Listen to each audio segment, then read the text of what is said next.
Welcome back to my channel. I'm so happy to be here today because I wanted to share with you how COVID-19 has been a blessing in disguise for me.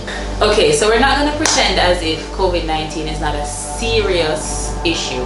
We are being asked to stay inside, obviously for our safety, and it is really important that we take into consideration the stipulations that the governments being local and overseas have put in place for us to keep us safe. And I want to give a big shout out to the healthcare professionals who have been risking their lives and the lives of their families to keep us safe in this time. And it is important that you guys do what you're supposed to do, like wear your mask, wash your hands, sanitize your food, and ensure that you are clean and safe, and stay off the roads if you don't have to. No non-essential traveling and all those kind of things.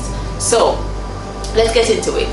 How has COVID-19 been a blessing for me, and some things that we should try to be grateful for, and some lessons that we should take away from COVID-19 or this pandemic.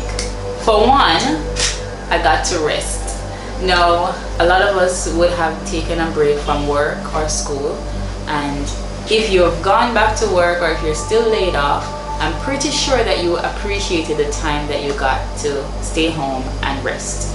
But I remember being at work, being exhausted, feeling pressured, and it's not as if I don't like my job. I really do love my job and my co-workers, but it was very important, and God found it necessary then for us to get this time and take it into consideration to rest. And when I mean rest, like really rest, you find that peace so that when you go to bed, you can finally sleep and sleep a peaceful sleep, if that makes sense. So the bags under my eyes are gone, and my face feels, my entire body feels rested, and that's a good thing. I think that God created rest for us to revamp and to come back to. So rest is important. I, for one, did not jump into finding another job as soon as I got laid off, because of the obvious reason. There is a pandemic and I didn't want to risk going out there, but I also saw the need to stay home and rest and really focus on myself and what I needed to do in the time that I needed to do it. I mean, like, I didn't get the chance to get 8 hours of sleep, spend some quality time with friends and family, cook, and all those kind of things. So I was really appreciative of that. So I didn't jump on the bandwagon, even though I had family members and friends who encouraged me to seek a job, and obviously they were looking out for my best interest at heart. But I believe that I needed this time to just really focus on what was mostly important, and that was to rest. Outside of that, as I said before, I got the chance to spend quality time with people that mattered. So my family, my friends, who you just get to say a 1 and 2, hi and bye to, or you text them so on and forth when you're at work. Having that kind of bond and that kind of connection throughout this pandemic and being there for each other was a great support for me. And so I think that was one rewarding factor of the COVID-19. I got to cook more often because, fun fact, a 25-pound gas cylinder would last me a 1.5 years, because when I'm at work, I don't cook. I would work at a hotel, so I'd normally eat at work, and then on weekends I'll probably buy food, or if I do cook, it's probably like once per month. So having that opportunity to cook, and then I realized how much I loved cooking and how much it was a de-stressor for me, and preparing meals and all those kind of stuff, and trying exciting meals was a blessing for me. Remember I said 1 gas cylinder would last me a 1.5 years. In COVID, I think I'm on my 2nd gas cylinder now since COVID started. So I'm cooking, and that's great. Having to plan and execute date nights. My parents live in another parish, so I get to talk to my mother and my father more often than when I'm at work. Spend more time with my niece and nephew, and really get to, have those bonding, important relationships. Also, I was able to do things that I'm passionate about. I mentioned cooking before, but I remember when I heard that we were going to be closing for a period of time, and I said, okay, I'm just going to do some paintings and see what happens from there. I'm just gonna paint because that's something that I always go back to. And I was able to find the meaning of my purpose. It's so funny. I was able to realize that, okay, this is what you are supposed to be doing, Kadeen. You are supposed to be painting, you're supposed to be inspiring others, you're supposed to be changing lives, motivating other people through your art. This is the gift that God has given you. This is your purpose. I mean, I have tried art before. I've tried painting, I've tried to paint and sell, and I've tried a myriad of other things with it, but I don't think I was mentally at the place where I needed to be to execute it in the way that I'm doing it now, and I'm very grateful for that. I was able to seek out other opportunities, which would include having my painting sold in Fontana, which was great. I know that if I was still working, if I wasn't laid off, I would not find the time to paint. I would not find the time to approach Fontana to get this, the ball rolling, to get more people seeing my paint. And I just want to announce that there are going to be many other things coming up for my business, which is Kadeen Gray LLC, and you can follow my Instagram page, which is kadeen.gray LLC. You'll see my paintings there, and there's so many other things that I have been brainstorming coming up with for my business, which is so amazing, because when you're working, you don't really have the time to focus on yourself. You're basically helping somebody else reach their goal, their personal goal, helping somebody else get to their purpose. And I mean, while that's fine and all, you know, because everybody has their own goals, what about you? What about you? What about what's important to you and what you really and truly want to achieve? If you see or find that there's something that you really want to do, there's no better time than now to do it. I remember a very good friend of mine and my therapist would say, now that you're in a pandemic, this is the time that you would want to try and take advantage of to get your business ideas, whatever it is that you've always wanted to do. Now is the time that you want to do it, because I can guarantee you that at the end of this pandemic there are going to be a lot of changes, and there's going to be a new normal. I'm pretty sure that certain positions in certain industries are going to be non-existent. There are going to be new jobs coming up, new opportunities. I mean, if you think that you have an idea that is very weird, still try it, because you never know, it might be the time. This might be the season that your weird idea is actually needed. So I would encourage that. Now is the time to really think about it. I also get to spend more time with God. I get up at like 6 a.m. and I take 15 minutes to get ready. That's another story. And I'm out of the house by 6:30. So I don't really get to spend a lot of time with God. And you know, you're pressured with work, and I have school and all that kind of stuff, and I was at the gym, so I didn't get to really spend time with God. And so my spiritual life was lacking. And being home, being quarantined, or whatever it is that I'm doing, because I haven't been going anywhere, I found the time to really spend with God.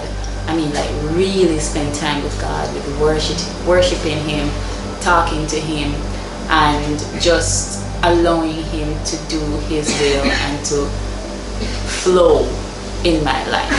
So for me personally, COVID has allowed me to look into myself, and not just look into myself about who I am as a person, meaning just the positive things, but really and truly to dissect how I may be impacting how I may be impacting others negatively, and how I may be standing in the way of my own happiness.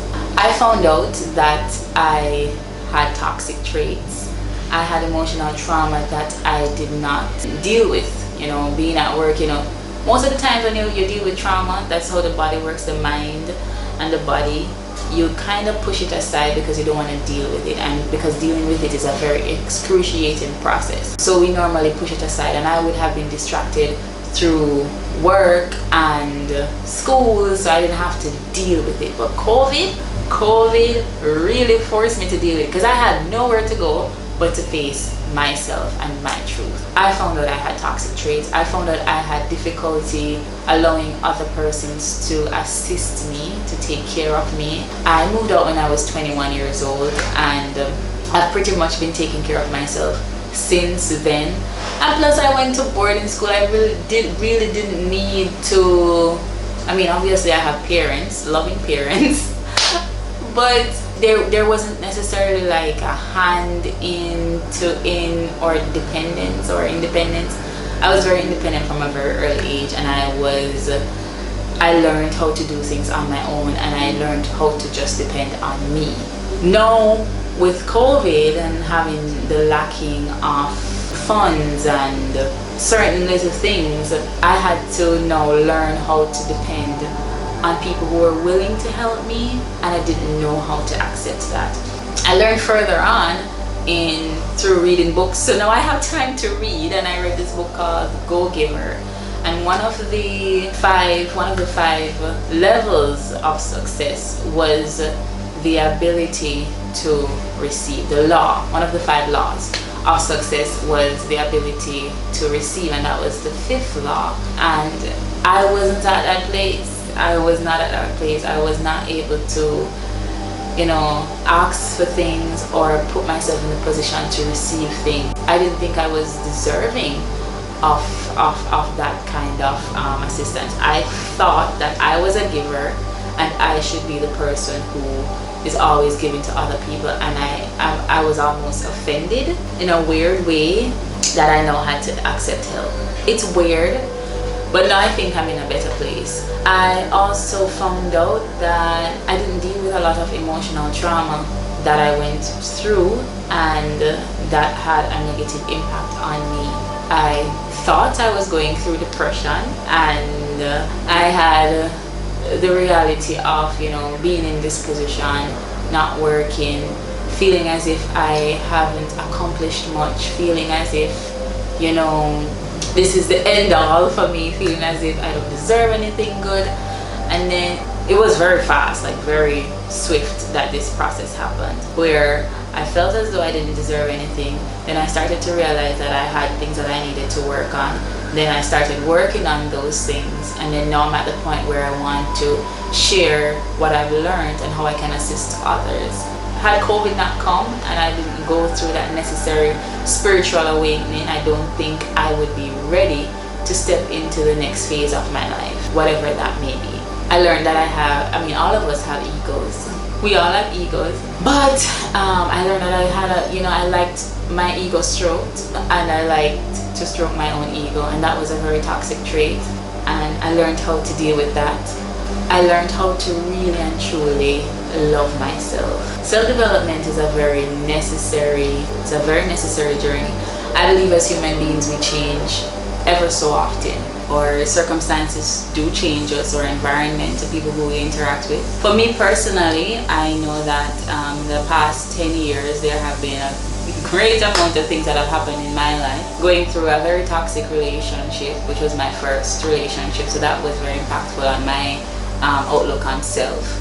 Leaving university, coming into the working world, getting adjusted into the working world, moving out at the age of 21, trying to maneuver and find, how do I do things on my own as a newly independent woman, and changing so many jobs, getting used to the working environment, new co-workers, new working environment, and different industries that also impacted me too.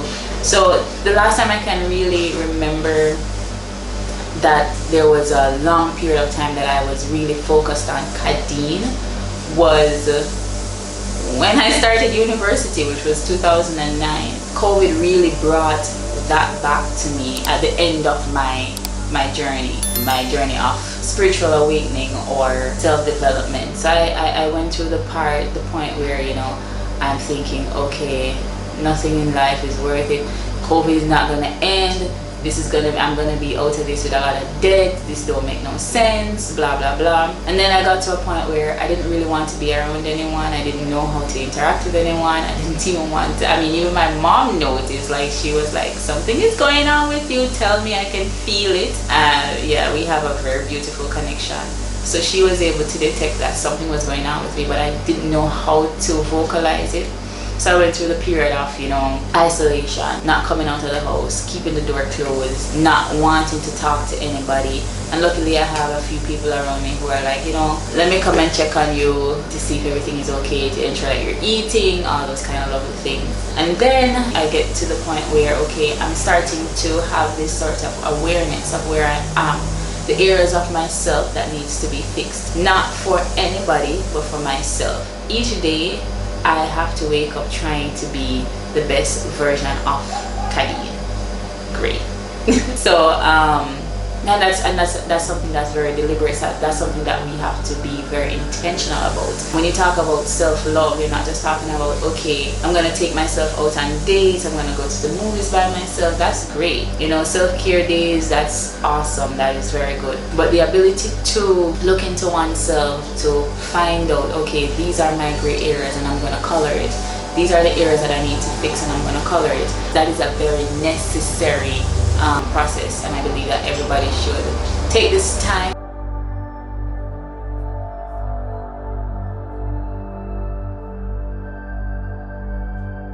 See that there is a tension there, and oftentimes, sometimes people's reactions are their own projections of themselves onto us, but outside of that, we should have the ability to look into ourselves and see, okay, I had this interaction with this person. Did I deal with the situation as I would want somebody to deal with me? Trying to put yourself in the other person's shoe and try to always be the best version of you for yourself. Identifying your toxic traits, meaning looking into situations to say, okay, I could have dealt with this better. Why is it that I'm responding to this in a negative manner? What if the person didn't mean that? And if it is that we are really going to look at it, like sometimes people's reactions are their own projections of what's going on in their lives, and sometimes we react to it in a negative manner. It's good when we can step back and say, this probably has nothing to do with me, so I'm just gonna bounce. Or just look into it and say, I might be feeling negatively towards this, but I don't have to react negatively toward it. But why am I feeling negative towards this? And then now you take that feeling, deal with it, get rid of it, and then replace it with something that is a healthier feeling, that's more healthy and that's beneficial to you.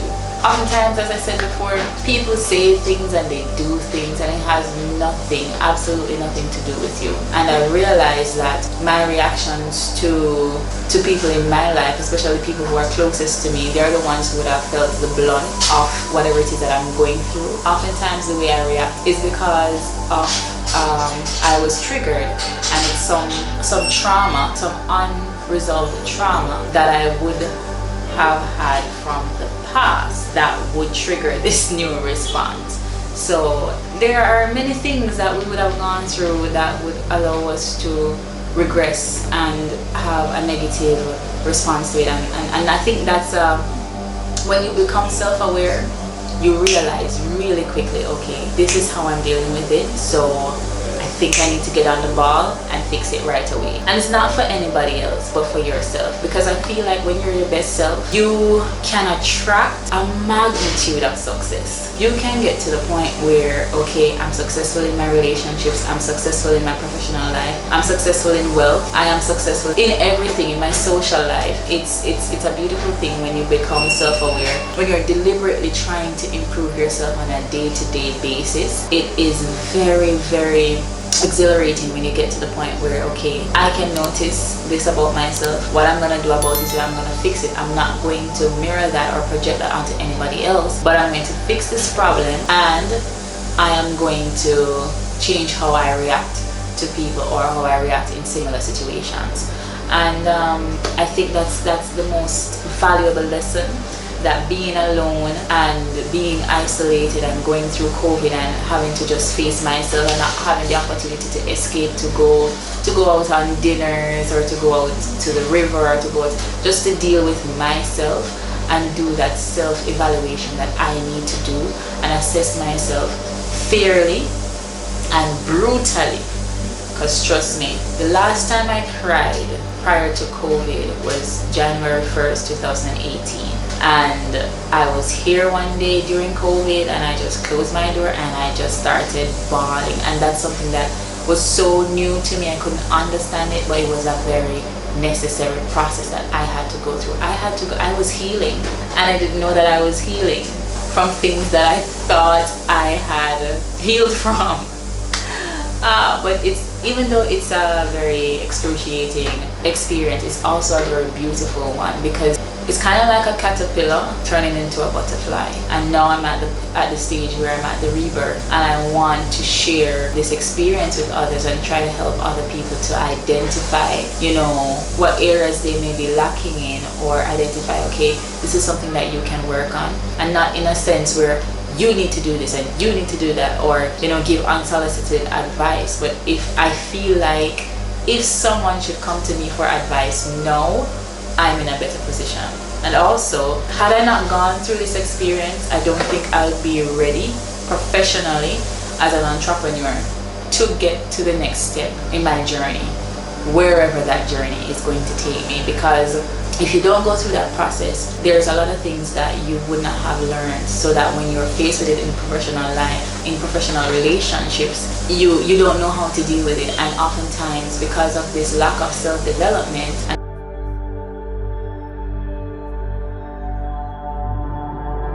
personal opportunities, that could take our lives into a better situation.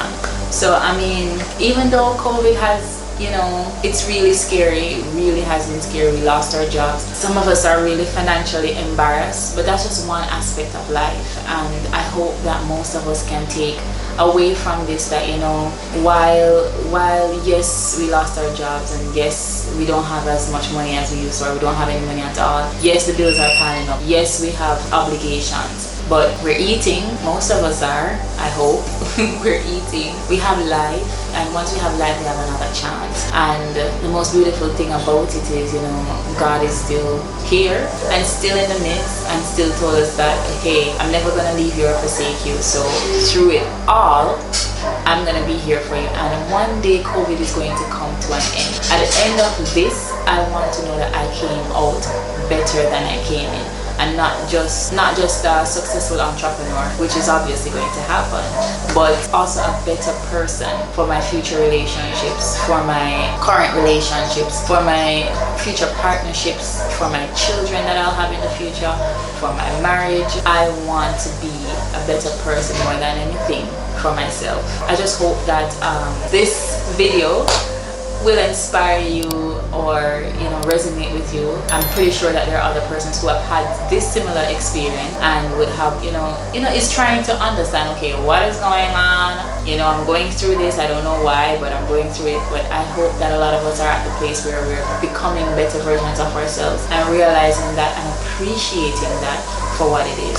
And I hope that COVID ends soon, but in the meantime, while we're waiting on it to end, we'll take what we can get from this lesson, and I believe that God allowed it for a reason. And we'll look at the glass half full rather than half empty. Not look at the things that we've lost, but look at all that we can gain. Not necessarily the tangible things, but growth. Read a book. Read a beautiful book, one that will talk about self-development and self-improvement. Listen to some motivational speeches. Take on new opportunities, one that's not going to, obviously put you in a financial debt. Try something new. Try a different meal. Cook something different. Take up a talent. Paint something. You don't have to be an artist to paint anything. Try to write a poem. Try to write a song. Try to DJ. Whatever it is that you have always wanted to do, now is the time to do it. So alright guys, that's all I have for today, and we're going to be doing more videos like this, and I'm really grateful for the love and support that I have received so far from all of you. YouTube has been a very creative and exciting experience, and I hope that we can continue this. Thank you so much for joining me today, and I hope to see you soon. Thanks for whining with Kat. Don't forget to like, comment, share my video, and encourage other people to subscribe. And I'm sure you have already subscribed already.